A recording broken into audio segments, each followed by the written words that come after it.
أعوذ بالله من الشيطان الرجيم بسم الله الرحمن الرحيم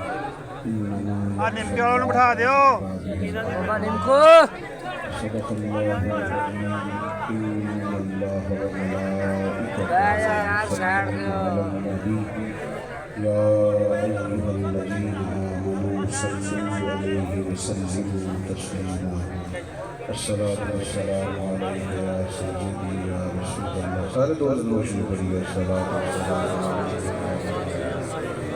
وعلى آلك وصحبك يا حبيب انتہائی عزت و تقریم کے لائق علماء کرام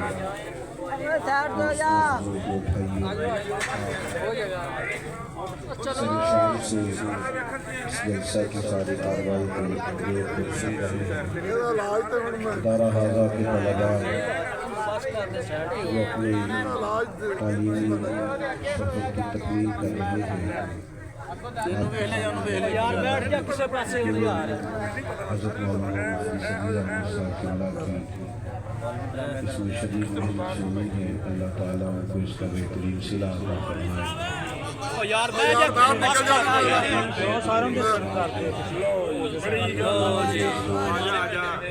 مولانا صاحب کی بڑی دلچسپ اور بڑی خوبصورت گفتگو ہم سب سماعتی ہے اللہ تبارک و تعالیٰ ان کو بھی صحت اور عافیت کے ساتھ مزید برکات عطا فرمائے اور اللہ تعالیٰ ان کی خدمات دینیہ کو قبول فرمائے وقت چونکہ زیادہ ہو رہا ہے تو بہت زیادہ لمبی گفتگو میں بھی آپ کی خدمت میں عرض نہیں کروں گا بلکہ کوشش کروں گا کہ آنسو میں کہہ دوں گا میں دل طوفان بیجا لانے سے بھی چشم فائدہ دو اشک ہی کافی ہیں اگر اثر کرے تو انسان کی ساری زندگی اس وقت سنور جاتی ہے جب اسے اللہ تعالیٰ کی خشیت نصیب ہو جاتی ہے جو لوگ اپنے رب قریب سے ڈر جاتے ہیں ان کی جلوتیں نہیں خلوتیں بھی پاک ہو جاتی ہیں حقیقی معنوں میں وہ لوگ نیک ہوتے ہیں جو اپنے مالک کے قریب کی خشیت اپنے دل میں رکھتے ہیں ورنہ انسان وقتی اور جزوی طور پر تو نیک ہوتا ہے صحیح معنوں میں پرہیزگار نہیں ہوتا خشیت الہی اللہ کا خوف اتنا ضروری ہے کہ یہ جب تک انسان کو میسر نہیں آتا انسان تقوی کا سفر طے نہیں کر پاتا اس کی اپنے آپ سے بھی جنگ جاری رہتی ہے معلومات کا بہت بڑا ذخیرہ اس کے پاس ہو الفاظ کا بہت بڑا ہجوم اس کے حافظے میں موجود ہو بہت ساری باتیں کرنا بہت سارے مجموعوں پہ سحرکاری کر دینا یہ صلاحیت بھی اسے حاصل ہو لیکن اگر وہ شخص اللہ سے ڈرتا نہیں اس کے دل کے اندر خشیت الہی موجود نہیں ہے تو اس کی ساری باتیں کسی فن کا مظاہرہ تو ہو سکتی ہیں لیکن اثر پذیر اور تاثیر والی نہیں ہوتی تو خشیت الہی کہاں سے آتی ہے تو رب فرماتا ہے انما یخشی اللہ من عبادہ العلماء فرمایا اللہ کے بندوں میں سے جو عالم ہیں وہ اللہ سے ڈرتے ہیں جیسے جیسے کوئی معرفت الہی پاتا جاتا ہے جیسے جیسے کتاب و سنت کو پڑھتا جاتا ہے جیسے جیسے وہ اللہ کی قرب کا رستہ اختیار کرتا جاتا ہے اس کے اندر خشیت پیدا ہوتی ہے حضرت عبداللہ ابن مسعود رضی اللہ تعالیٰ عنہ بیان کرتے ہیں صاحب تفسیر مظہری نے اسی آیت کے تحت اب کا یہ قول لکھا ہے حضرت عبداللہ ابن مسعود فرماتے ہیں کثرت کیلو کال کا نام تو علم نہیں جسے بہت باتیں آتی ہیں جو بہت گفتگو کرنا جانتا ہے جو باتوں کا ڈھب اور سلیقہ صحیح جانتا ہے وہ تو عالم نہیں مت سمجھنا کہ کثرت کیلو کال کا نام علم ہے بلکہ فرماتے ہیں جتنا جتنا کوئی رب سے ڈرتا ہے اتنا ہی بڑا وہ عالم ہے یہ معیار اللہ کے قرآن نے بیان فرمایا آپ کے علم کا پتہ تب چلتا ہے جب آپ سمجھ جاتے ہیں جب آپ کی تنہائیاں تک پاک ہو جاتی ہیں حضرت ثوبان رضی اللہ تعالیٰ عنہ سے حدیث مروی ہے سیاستہ میں موجود ہے نبی پاک صلی اللہ تعالیٰ علیہ وسلم نے فرمایا کچھ لوگ قیامت والے دن تہامہ پہاڑ کے برابر نیکیاں لے کے اللہ کے حضور حاضر ہوئے، لیکن اللہ تعالیٰ ان کی نیکیوں کو ہوا میں اڑا دے۔ پہاڑ کے برابر نیکیاں وہ ہوا میں اڑا دی جائیں گی۔ حضرت صوبان رضی اللہ تعالیٰ عنہ عرض کرنے لگے، ہم نے عرض کیا یا رسول اللہ صلی اللہ تعالیٰ علیہ وسلم کیا وجہ ہے؟ نیکیوں کا پہاڑ کھڑا کرنا کوئی معمولی بات تو نہیں ہے، تو کیا وجہ ہوگی کہ پہاڑ کے برابر نیکیاں ہیں اور صبح قیامت کو ہوا میں اڑا دی جائیں گی؟ تو حضور علیہ السلام نے فرمایا یہ وہ لوگ تھے جن کی نیکیاں ہوا میں اڑا دی جائیں گی، یہ لوگوں کے سامنے تو نیکیاں کرتے ہیں لیکن یہ تنہائی میں اپنے رب کی نافرمانی کرتے ہیں۔ انہیں خشیت الہی حاصل نہیں تھی، ان کے اندر وہ کیفیات نہیں تھی جو ایک بندہ مومن کے اندر ہوتی ہے۔ میرے دوستو یاد رکھیے گا، علم کا نفع تب ہوتا ہے جب انسان رب سے ڈرتا ہے۔ شاید یہی وجہ ہے کہ اس بات کو اس طرح تکمیل پذیر کیا نبی کریم علیہ السلام نے کہ کریم فرمانے لگے میں تم سب سے زیادہ رب کو جانتا ہوں۔ اور حضور فرماتے ہیں میں تم سب سے زیادہ رب سے ڈرتا ہوں، میں سب سے زیادہ جاننے والا اور میں ہی سب سے زیادہ ڈرنے والا۔ یاد رکھیے گا، علم سنوارتا ہے انسان، علم اس کی تربیت کرتا ہے۔ میں اکثر بطور دل لگی کے دوستوں سے کہا کرتا ہوں، کوئی عالم پیر بن جائے تو اس کی کرامتیں زیادہ نہیں ہوتی۔ ان پڑھ آدمی پیر ہونا تو اس کی ڈھیر ساری کرامتیں ہوتی ہیں، کافی ساری کرامتیں اس کی اکٹھی ہو جاتی ہیں، ڈھیر ساری۔ جڑے محرم راز حقیقت دے وہ تے راز حقیقت کھول دینے دے، یہ جنہ ویکھیا نہیں وہ کرن گلاں، جنہ ویکھ لیا وہ تے بول دے ہی نہیں۔ یہ وہ جاہل آدمی ہے نا، تو وہ ہر 10 منٹ بعد نئی کرامت تیار ہو رہی ہے، ہر 15 منٹ کے بعد ایک نئی حیرت انگیز بات مارکیٹ میں آ رہی ہے۔ کہ اگر کوئی عالم پیر ہے تو اگر کوئی شخص ایسی کوئی بات دیکھتا بھی ہے، کوئی خرق عادت چیز اس کے سامنے آتی بھی ہے، تو وہ شریعت کے میدان پہ رکھی جاتی ہے، اسے خود ہی روک دیا جاتا ہے کہ یار یہ تیرے ساتھ واقعہ ہو گیا ہے لیکن یہ سب جگہ بیان کرنے کا نہیں۔ اس لیے علماء کی کتابیں آپ کو ملیں گی، کرامتیں تھوڑی ملیں گی، ان کے ہاں شاگرد بھی زیادہ ملیں گے لیکن اس طرح کے عجائبات کم ملیں گے۔ بندہ ان پڑھ ہو تو کرام، میرے پاس ایک صاحب آیا کرتے تھے، ہر روز اپنے پیر صاحب کی کوئی نہ کوئی کرامت سناتے ہیں۔ بڑا مشکل مسئلہ ہوتا ہے جب کہ آپ کو زبردستی کرامت سنا رہا ہو تو اب آپ اس میں کوئی تبصرہ کریں، یہ بھی کوئی آسان کام نہیں ہوتا، کئی دفعہ برداشت کرنا پڑتا ہے، آپ کو سننا پڑتا ہے۔ وہ سنا دیا کرتے تھے، میں سن لیا کرتا تھا، لیکن میں تھوڑا پریشان تھا کہ یار کے وقت ضائع کرتے ہیں بلا بلا۔ ایک دن وہ میرے پاس آئے، کہنے لگے بھائی نے غصے میں، اور پیر صاحب سے رابطہ بھی ہر وقت کا تھا ان کا، کیونکہ کچھ مالی طور پر تھوڑی بہت وسعت رکھتے تھے تو پیر صاحب کی نگاہوں میں رہتے تھے کافی، فون خود بھی آ جاتا تھا۔ تو میرے پاس ہمارے ہاں نماز پڑھتے تھے، تو مجھے ایک دن آ کے مسئلہ پوچھنے لگے، کہنے لگے بھائی نے غصے میں 3 طلاقیں دے دی، تو گھر میں بڑا مسئلہ خراب ہے، تو مسئلہ بتائیں۔ تو میں چونکہ بڑا پریشان تھا ان سے، ان کی کرامتیں سن کے، میں انہوں نے کیا ہے پیران پوچھ مسئلہ، آپ پیر صاحب کو فون کریں چونکہ 24 گھنٹے آپ رابطے میں ہیں، ان سے پوچھیں اس کا جواب۔ کہنے لگے میں نے پوچھے ایسی کہنے کسی عالم نے گل کر،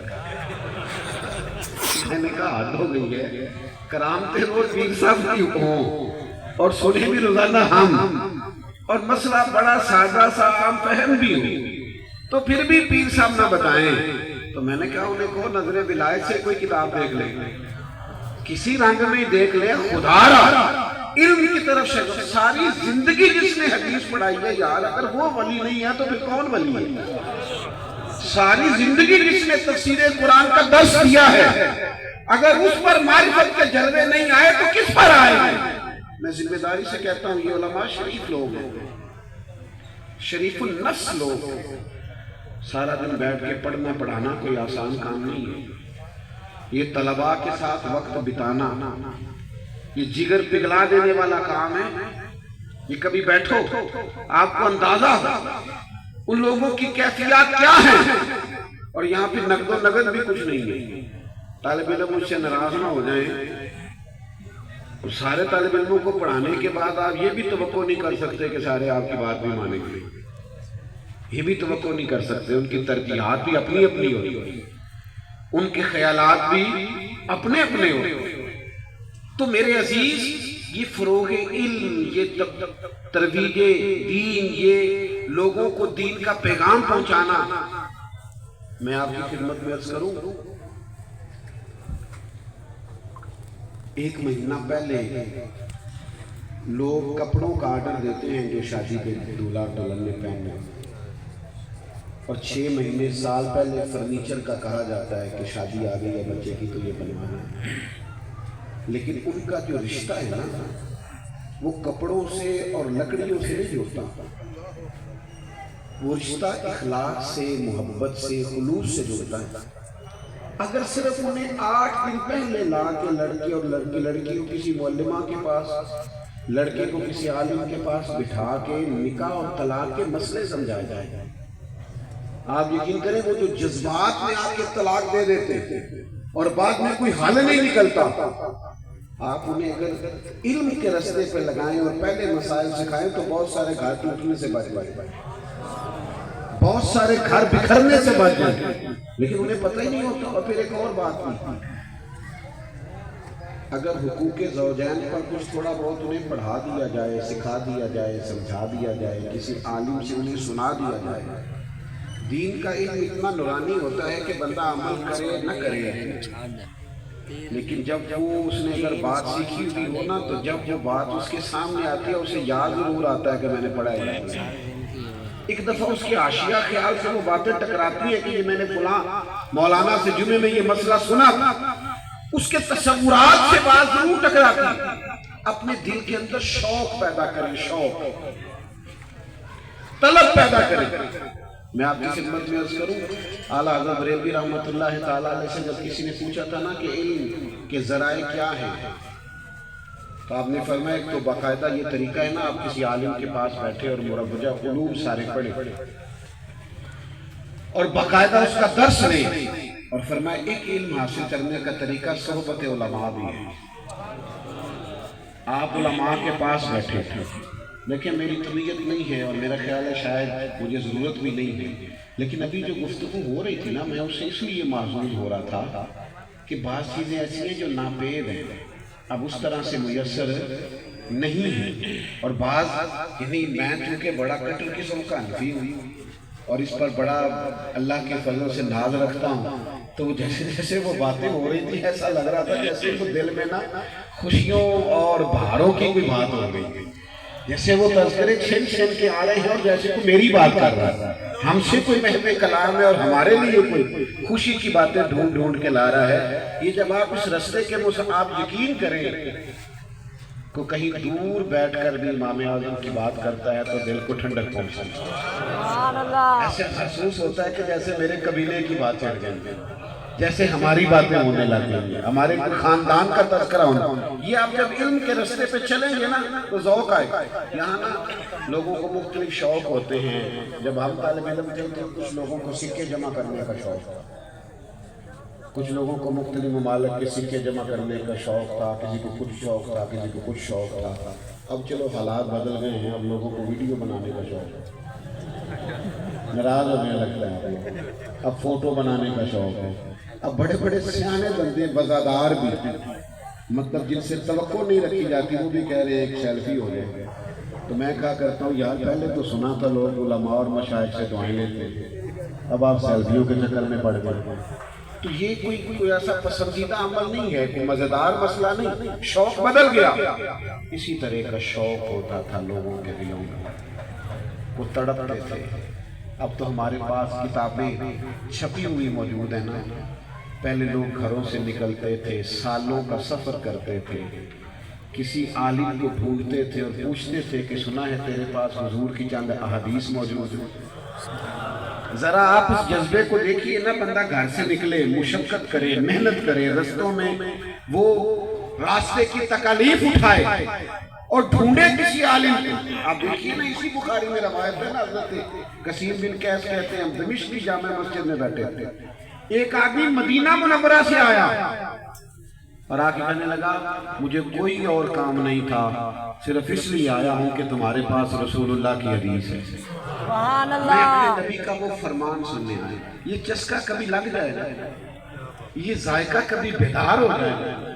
ہماری محفلوں میں رکے آتے ہیں، فلاں نعت سنائیں، فلاں نعت سنائیں، فلاں نعت سنائیں.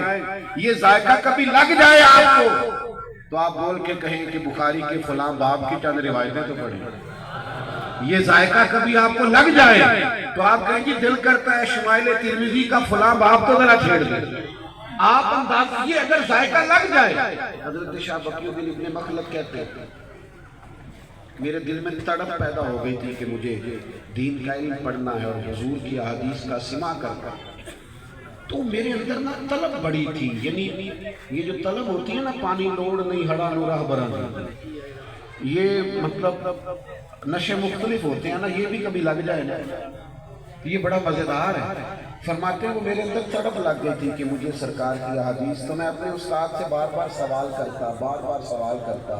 میں کہتا اس وقت میں نے یہ حدیث ہی سنی ہے اس وقت. تو میرے استاد مجھے تھپکی دے کے کہنے لگے پتر اس طرح کر بغداد شریف چلا گیا، امام احمد بن حنبل کے درس میں بیٹھ، وہاں جا، تیرے اندر جو طلب ہے نا یہ پیاس وہاں بجھے گی. وہ جب سرور کائنات علیہ السلام کی احادیث کو چھیڑیں گے، آ میرے دل آمنہ کے لال کی باتیں کریں. وہ جب حضور کے تذکار جمیلہ کو چھیڑیں گے، احادیث مبارکہ بیان کریں گے، تیرے اندر جو طلب ہے تڑپ ہے وہ وہاں پوری ہوگی. فرماتے میں روانہ ہو گیا، کشتی پہ بیٹھا تھا، مجھے کیا خبر تھی رستے میں طوفان آیا، کشتی الٹ گئی. کسی بھی طریقے میں ایک جزیرے پہ جا لگا. 1 مہینہ اس جزیرے پر میں نے پتے کھایا، ایک لباس میں وقت گزارا. شدید ترین تکلیف اس رستے میں. کاروبار کرنے گئے ہوئے، پیدل کے رستے مار کے ملک گئے ہیں کہ پیسے کمانے.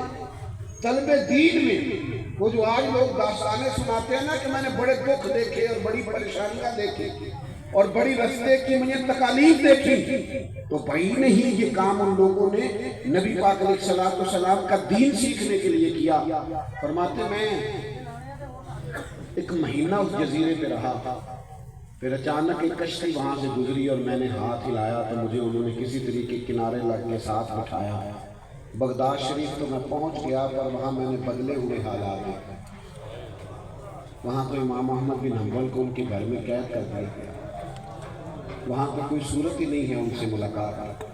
میں جن سے سیکھنے آیا تھا تیری تلاش میں پھرا میں جنگل پہاڑ اور دشت، نالے تینوں لب دیں آپ گواچے، سانو اپنی خبر نہ کوئی، ساتھوں تے پارے نہیں ککھ گلیاں دے، ان تے آخ دے لوگ شدائی، کیونکہ ایسی ننگ نموس دا ساڑ کے چولا تے گل پہنے تاج گدائی. وہ سجنہ اپنا آپ گوایا تاں یار نے چاہتی پائی. فرماتے شدید تکلیف کے عالم میں پہنچا. لوگوں سے کہا کہ امام احمد بن حنبل کا درس سننے کو تو بند ہو گیا. کوئی طریقہ ان کے گھر جانے کا، کہ پولیس کے پہرے ہیں، حالات کٹھن ہیں، اب نہیں جا سکتے. یا کوئی تو رستہ ہوگا. ایک شخص کی منت کی تو کہنے لگا ان کی گلی میں لے جاؤں گا اور آنکھ کا اشارہ کروں گا. انگلی کا اشارہ نہیں کر سکتا. حالات ہمیشہ ایک جیسے نہیں رہتے، یہ بدل جائے گا. فرماتے سخت گیر ماحول. اس نے اشارہ کر دیا. میں امام احمد بن حنبل کا مکان پہچان گیا. اب میں تیاری کر رہا ہوں کہ ان تک پہنچنا کیسے. میں نے علم پڑھنا، میں نے سرکار کی احادیث کو سننا، میں نے تفسیر قرآن کو سیکھنا ہے، میں نے کتاب و سنت کی علوم سے اپنے سینے کو بھرنا ہے. اب میں کیسے ان کے گھر تک پہنچوں. پہلے میں نے سوچا کچھ بیچنا نہ شروع کر دوں، پھل نہ بیچوں گلی گلی، سبزیاں نہ بیچوں. پھر میں نے سوچا کوئی خریدنے نکلتا ہے کوئی نہیں بھی نکلتا، پتہ نہیں امام احمد بن حنبل نکلیں کہ نہ نکلیں. اور بھی کئی میں نے کوششیں کی لیکن کوئی بات سمجھ میں نہ آئی. بالآخر پتہ میں نے کیا کیا، میں نے سر سے کپڑا اتار لیا، پاؤں سے جوتے اتار لیے، کرتا تھوڑا پھاڑ لیا، ہاتھ میں مانگنے والا کاسا پکڑ لیا، آزم یار مناؤن دکھاتا رسا کی پیس بتائے۔ فرماتے ہیں وہ مانگنے والا کاسا میں نے تھاما اور ایک ایک دروازے میں نے مانگنا، اللہ کے نام پر 2 دینار دے، اللہ کے نام پر 2 دینار دے، تیری تلاش میں پھرا میں جنگل پہاڑ اور دشت۔ فرماتے ہیں پھر امام احمد بن حنبل کا دروازہ آیا اور میں نے دستک کی، اور امام صاحب اپنے وزادار باوقار اور نورانی چہرے کے ساتھ جب جلوہ فراز ہوئے اور 1 دینار میرے کشکول میں ڈالنے لگے تو میں نے ہاتھ تھام کے چوما، میں نے کہا تیرے صدقے جاؤں، میں دینار لینے نہیں آیا، میں محبوب پاک کے دین کا فیضان لینے آیا۔ فرماتے ہیں میری اور استاد صاحب کی روٹین بن گئی، یہ ذرا استادی شاگردی دیکھیں۔ فرماتے ہیں میں روز کشکول لے کے مانگنے جاتا، ان کے دروازے پہ دستک دیتا، طالب علموں، میں بھی چونکہ ایک طالب علم ہوں اس لیے اپنے ہم سبق لوگوں سے بات کر رہا ہوں، اگر دہلیز پر اور قریب تمہیں اسباق پڑھنے سننے کا موقع مل جائے تو کسی نعمت سے کم کم۔ یہ آپ کے لیے بات نہیں ہے، میرے جیسے طالب علموں کے لیے بات ہے۔ طالب علموں کو نا اپنے مدرسے کا نہیں جتنا پتہ ہوتا ہے جتنا باقی سارے مدرسوں کا پتہ ہوتا ہے، وہ خبر رکھتے ہیں فلانی جگہ کیا ہو رہا ہے، فلانی جگہ کیا ہو رہا ہے، جہاں ہو رہے ہوتے ہیں وہاں کی خدمات سے وہ پوری طور پر مطمئن ہے، انہیں دائیں بائیں سارا پتہ ہوتا ہے، ان کو یہ خبر ہی نہیں ہوتی کہ یار ہمارے اساتذہ کتنی محنت کر رہے ہیں۔ میرے عزیز یاد رکھیے گا اور غور کیجئے گا، فرماتے کئی مہینے میں فقیر بن کے جاتا رہا اور امام صاحب سے میں احادیث کا سماع کرتا رہا۔ فرماتے ہیں پھر وقت بدل گیا، بادشاہ بدل گیا، حالات بدل گئے، جو نیا آیا وہ امام صاحب کا عقیدت مند، اس نے بڑا مدرسہ بنا کے دیا۔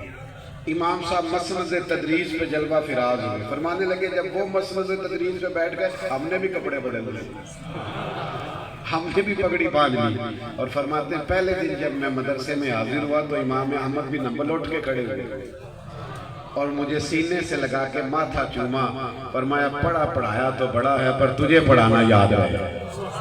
میرے دوستو اپنے اندر میں آپ سے عرض کروں، اگر عوام کے اندر یہ علم کا ذوق بیدار ہو نا اور یہ جا کے علماء سے مسئلہ پوچھیں تو علماء کو اچھا لگے گا، ان کو اچھا لگے گا یار اس عنوان پر کسی نے پوچھا ہے، مجھے اس عنوان پر کتاب دیکھنی چاہیے۔ اگر ہمارے اندر یہ ذوق پیدا ہو جائے، یہ شوق اگر ہمارے اندر انگڑائیاں لے تو اچھا لگے گا، آپ یقین کریں اس سے برکت ہوگی، اس سے توانائی ملے گی۔ علماء آپ اگر کبھی بات پوچھیں گے تو اس سے آپ محسوس کریں کہ خوشی کی لہر دوڑ رہی ہے۔ میں نے جیسے وعدہ کیا تو شروع میں زیادہ باتیں نہیں کرنی، تو ایک گزارشات بس اختصار کے ساتھ اور بات ختم۔ ایک تو اپنے اندر علم کا ذوق پیدا کریں، صحبت علماء کو اختیار کریں، اور دوسری بات یہ ہے کہ جہاں علم پڑھایا جا رہا ہے نا وہاں کے سپورٹر بنیں۔ تھوڑی سی نا تائید کی بھی ضرورت ہوتی ہے، میں بزرگوں کی بات نہیں کرتا، لیکن بہرحال اگر شاگرد کو حوصلہ افزائی کی ضرورت ہوتی ہے استاد کو بھی۔ چلیں آپ بے شک میری بات سے اختلاف کر لیجئے گا، لیکن استاد کو بھی بہرحال حوصلہ افزائی کی ضرورت ہوتی ہے، اس کا بھی دل کرتا ہے یار میں اتنی مشقت کرتا ہوں، اتنی کوشش کرتا ہوں۔ اور ہمارے زمانے میں پرانے دور میں تو حکومتیں ادارے چلاتی تھی اور علماء بیٹھ کے پڑھاتے تھے، اب تو علماء کو سارا کچھ کرنا پڑتا ہے، وسائل بھی جمع کرنے پڑتے ہیں، چیزوں کو بھی دیکھنا پڑتا ہے، اور چونکہ ہم جمہوری ملک میں رہتے ہیں یہاں اختلاف بھی بڑی جلدی ہوتا ہے، چھوٹے چھوٹے اختلافات کو بھی فیس کرنا پڑتا ہے، ہر آدمی کو رائے دینے کی اجازت ہے تو ہر قسم کی گفتگو بھی سننی پڑتی ہے۔ تھوڑی سی نا تائید کریں، تھوڑا سا نا حوصلہ افزائی کریں۔ اگر کسی وقت آپ کو کوئی بات ایسی محسوس ہو رہی ہے جو آپ کی رائے کے مطابق درست نہیں ہے تو پھر بھی ذرا درگزر کا مظاہرہ کریں، لیکن مدارس کی آباد کاری میں اپنا کردار ادا کریں۔ آپ تھوڑی جدوجہد کریں، تھوڑی کوشش کریں، تھوڑا آگے بڑھیں۔ ہمارے مدرسے میں ایک بڑا لائق ترین طالب علم آ گیا، اور بڑا بہترین اس کا پڑھنے کا انداز، اساتذہ بڑے خوش تھے، سارے تعریفیں کرتے تھے۔ ایک دن وہ میرے پاس آیا، کہنے لگا پیر صاحب میں نے ایک بات کرنی ہے۔ میں نے کہا کریں؟ کہنے لگا جب بھی میں گھر جاتا ہوں نا، سارے محلے والے گلی والے پوچھتے ہیں درس نظامی پڑھ کے پھر ابو کریں گا آپ کیا کرو گے اس کے بعد، تم کس فیلڈ میں جاؤ گے؟ تو میں نے اسے کہا پتر پتا کیا کرنا ہے آپ نے؟ میں نے اس سوال کا جواب نہیں دینا، آپ نے یہ کہنا ہے کہ مجھے نا ایک دفعہ درس نظامی کر لینے دو، پھر تمہیں پتا چلے گا میں کیا کرتا ہوں۔ تو مجھے کر لینے دو۔ آپ یقین کریں یہ جو دور ہے نا، آپ اگر کسی میڈیکل کے آدمی سے ملے تو آپ کو بتائے گا کہ اس وقت ڈاکٹر سب سے زیادہ اس بیماری کو فیس کر رہے ہیں، وہ ڈپریشن کی بیماری ہے، انزائٹی بہت زیادہ ہے۔ ڈاکٹر سب سے زیادہ جن مریضوں کو دیکھ رہے ہیں وہ ٹینشن کے مریض ہیں، اور بعض رپورٹیں تو یہ ہیں کہ 60% لوگوں کو مسئلہ ہے۔ کچھ تو ڈاکٹر کی طرف جاتے ہیں اور کچھ بیچارے گھر میں ہی اس پریشانی کو اپنی حد تک کنٹرول کرنے کی کوشش کرتے ہیں۔ چند فیصد ایسے ہیں جو مستقل دوائیاں بھی کھاتے ہیں۔ یہ جو کتاب و سنت کا علم ہے نا، یہ پتہ کیا کرتا ہے؟ یہ انسان کو انشراح صدر عطا کرتا ہے، اس سے انسان کو ذہنی تسلی نصیب ہوتی ہے۔ علماء جب گفتگو کرتے ہیں نا، وہ جب صرفی نحوی قاعدوں کے ساتھ، جب وہ فلسفے کے ساتھ، منطق کے ساتھ، یعنی سوال بھی قائم کیا جاتا ہے، پھر اس کا اعتراض قائم کیا جاتا ہے، پھر اس کا جواب دیا جاتا ہے، تو ان کا تو سارا دن کام ہی تسلی کرانا ہے۔ کہتے میرے استاد نے عبارت پر ایسی گفتگو کی کہ میری تسلی ہو گئی۔ یہ جو تسلی ہے نا علم دین سے حاصل ہوتی، یہ سب سے بڑا حل ہے پریشانی اور ڈپریشن۔ آپ کتاب و سنت کا علم جیسے جیسے پڑھیں گے، آپ محسوس کریں گے کہ آپ کا ذہن آسودگی پا رہا، تسلی پا رہا، ڈھارس نصیب ہو رہی۔ تھوڑی تھوڑی تنخواہ ہوتی ہے مولوی صاحب، لیکن جتنے اطمینان سے سائیکل وہ چلاتے ہیں، اتنا آپ کو کوئی مطمئن نظر نہیں آئے۔